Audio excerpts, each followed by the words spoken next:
जुलाई 21 या फिर जुलाई 22 ये दोनों में से एक दिन होने वाला है बाइक टैक्सी के ऊपर हाई कोर्ट में हियरिंग बेंगलुरु में। तो ये डेट नहीं है, ये बस लाइफ लाइन है, क्योंकि ये जो डेट है ना, ये डिपेंड करता है कि जितने भी बैचलर्स है, जितने भी गरीब लोग हैं, जितने भी मिडिल क्लास लोग हैं, जितने भी एक मतलब बोल सकते हैं कि स्टूडेंट्स है बेंगलुरु में जो प्रॉपरली डिपेंडेंट थे बाइक टैक्सी के ऊपर ड्राइवर्स के जैसा। मतलब ये एक पैसा जो छोटा मोटा पैसा 500 रुपये 600 रुपये या फिर 1000 रुपये निकाल लेते थे प्रॉफिट दिन का, ये लोग ना ईएमआई के घाटे लगे हुए, पैसे के घाटे लगे हुए, खाने के घाटे लगे हुए, रेंट के घाटे लगे हुए। और कुछ लोग तो ऐसा बोल रहे कि भाई हम लोन नहीं बन सक रहे, हमारा जो ईएमआई है वो बाउंस हो जा रहा है, जो लोन है वो बाउंस हो जा रहा। तो जुलाई 21 या फिर जुलाई 22 ये बहुत लोगों की जिंदगी डिपेंड करेगा, क्योंकि ये हियरिंग बहुत इंपॉर्टेंट होने वाली है। तो जरा और डिटेल में बात करें तो हाई कोर्ट में, कर्नाटका के बेंगलुरु के हाई कोर्ट में एक पिटीशन गिरा हुआ है, जहाँ पे ओला, उबर, रैपिडो ने एक पिटीशन डाला है कि भाई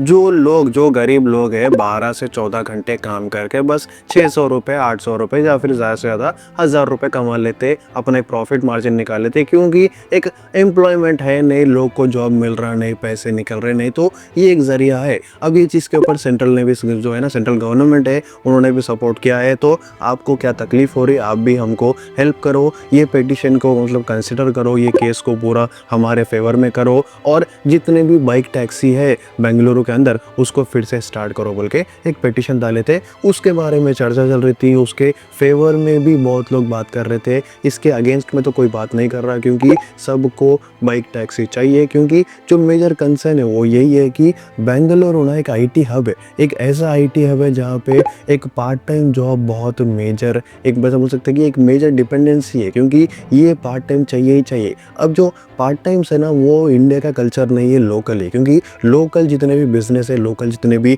जॉब्स है, या फिर लोकल कोई भी रहने दो, मतलब कुछ भी सर्विस रहने दो, वो पार्ट टाइम बेसिस पे ज़्यादा कोई देता नहीं। तो ये जोमेटो, रैपिडो, ओला, उबर, स्विगी, ये जो है ना, ये एक पार्ट टाइम हरकत है जो किसी को भी नहीं पूछ के, किसी को भी मतलब डिपेंडेंट नहीं होके, ज़्यादा कुछ जुल्म नहीं सके, नॉर्मली कोई भी स्पॉट पर लॉग इन कर लेता और एक मतलब अपना जो सर्विस है वो देता, 12-14 घंटे देता, और जो छोटा मोटा पैसा है वो कमा लेता, उसके साथ साथ जो एक्स्ट्रा जॉब है वो करता, या फिर जो स्टडी है वो कर लेता। और ऐसे हरकत मतलब जो है ना, आईटी हब जो है उसके लिए पार्ट टाइम जॉब ज़रूरी है, और ये पार्ट टाइम्स के लिए रैपिडो, ओला, उबर के जो बाइक टैक्सी है वो ज़रूरी है, क्योंकि जितने भी ऑटो वाले हैं वो एक प्रॉपर फैमिली वाले रहते, मगर ये जो बाइक टैक्सी वाले हैं वो स्टूडेंट है, मतलब बैचलर्स है। और अगर ज़्यादा फिल्टर करें तो भाई वो पर्टिकुलरली बॉयज़ ही है। सच में जो बॉयज़ की मात्रा है ना, इसमें ज़रा ज़्यादा है, क्योंकि यहाँ पे लड़के ज़्यादा चलाते नहीं होंगे, 2-3%, मगर ज़्यादा तो लड़के ही है। तो जो पूरा का पूरा घाटा है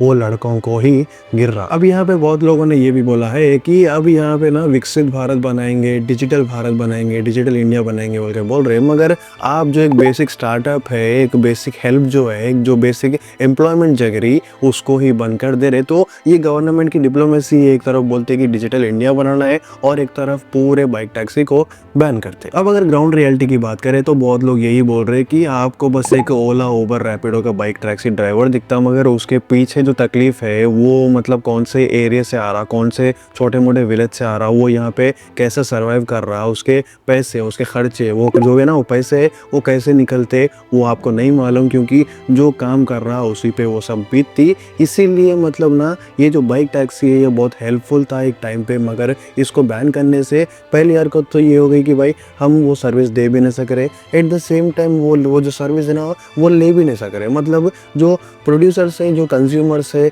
दोनों को भी घाटा हो रहा, क्योंकि ये पर्टिकुलर बाइक टैक्सी बैन से कोई भी खुश नहीं है। तो अब सबकी एक ही उम्मीद है कि भाई जुलाई 21 या फिर जुलाई 22 दोनों में से एक डेट आने वाली है, यहाँ पे एक प्रॉपर हियरिंग होगी और शायद से जो बैन है वो हट सकता। तो सब लोग प्रे करो कि ये जो पर्टिकुलर बैन है कंसिडर करें, जो बेंगलुरु और कर्नाटक की गवर्नमेंट है वो उसको कंसिडर करे और जो बैन है उसको हटा दे, क्योंकि अगर वो जो बैन है वो हटा दिए तो बहुत लोग जो बेंगलुरु में है वो फिर से सर्वाइव कर सकते और फिर से रह सकते, नहीं तो फिर से मतलब होता यूँ कि बेंगलुरु छोड़ के बहुत सारे बैचलर्स दूसरे जो शहर है वहाँ पे चले जाते। अब ये चीज़ के बारे में आपका क्या कहना है? क्या ये बेंगलोर का जो बैन है, क्या ये जो बाइक टैक्सी का बैन है ये उठना चाहिए या फिर नहीं उठना चाहिए? एक कमेंट करके बोलो कि आपको बाइक टैक्सी का जो बैन है वो चाहिए या फिर बाइक टैक्सी का बैन उठना चाहिए। ये सब कमेंट करके बोलो और एक काम कर दो, ये वीडियो को लाइक कर दो और कोई भी नए हैं ये चैनल को सब्सक्राइब कर लो।